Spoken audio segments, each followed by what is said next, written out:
The National Transport and Safety Authority says Ongataline sacco, a matatu operating company involved in the fatal accident on Sunday along Langata Road, remains deregistered. The NTSA says the members of that sacco will be allowed to join other saccos, but only after thorough examination. The NTSA boss says the sacco had failed to clamp down on its errant drivers and operators. What? This matatu was hurtling down Langata Road, ferrying passengers from Ongataline to the city centre. Those who saw it going down say it swayed dangerously as the driver skirted, allegedly to avoid hitting another car. The National Transport Safety Authority, NTSA, blames the sacco, Ongataline Transporters Company Limited, for the accident, which claimed 4 lives and badly wounded 6 others. Up to now, the sacco officials the officials of this company are not able to tell us who was driving this vehicle at the time when it was involved in this accident.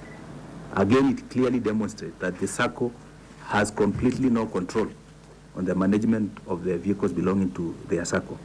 The Director General documented a number of misdeeds that the vehicles registered under the sacco had been involved in since February of this year, and which he says the sacco should have clamped down on, according to Legal Notice number 23 of 2014 of the NTSA Operations of Public Service Vehicles Regulations.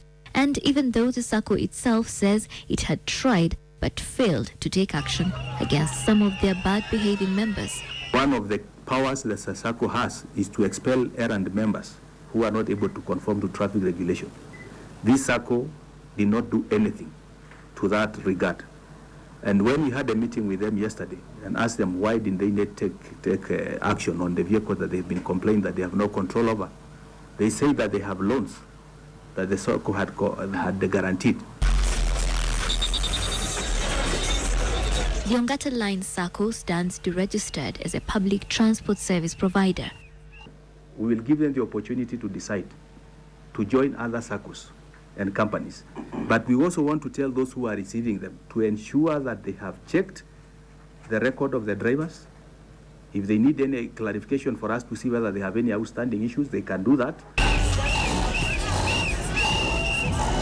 The matatu was just one of the thousands of privately owned vehicles that speed along the country's rugged roads, ferrying people to their places of work and then home again.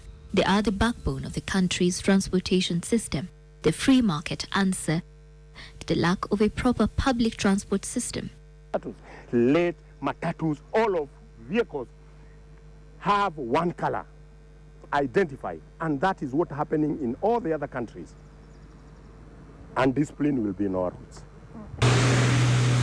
Drivers of these widely airbrushed matatus, some with curious names tagged onto them, fly down roadways at blistering speeds, passing on blind curves and jamming their way into traffic lineups.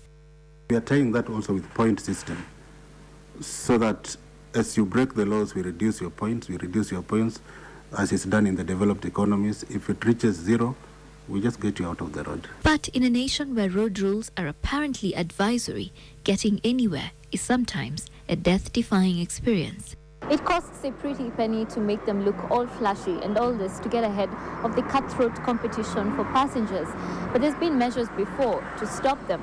But regulators hope that these measures this time will help stop the deadly rise from what retired President Moi described as the agents of death. Sheila Sendeo, NTV, Nairobi.